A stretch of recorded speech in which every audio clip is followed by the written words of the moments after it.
ঢাকায় কাতারের air ambulance উন্নত চিকিৎসার জন্য রাতে লন্ডন যাচ্ছেন খালেদা জিয়া।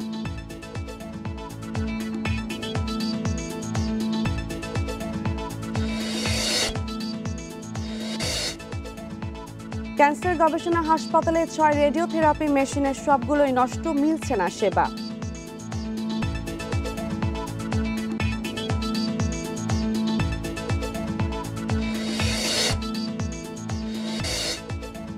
বিচারের মুখোমুখি হচ্ছেন একাধিক বিচারপতি, তদন্ত করবে সুপ্রিম জুডিশিয়াল কাউন্সিল।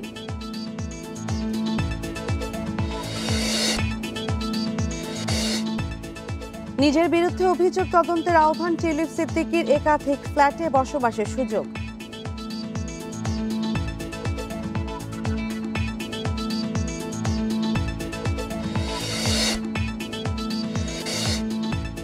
বরিশালে 5 শতাধিক স্কুলে কমিটি নিয়ে বিরোধ, দ্বন্দ্ব মামলার কারণে ব্যাহত শিক্ষা কার্যক্রম।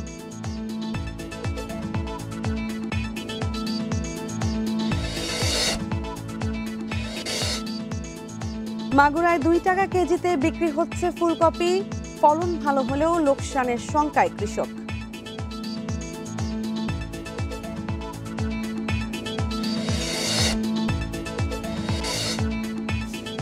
কানাডার প্রধানমন্ত্রী জাস্টিন ট্রুডোর পদত্যাগের ঘোষণা, নতুন নেতা নির্বাচনের পর ছাড়বেন পদ।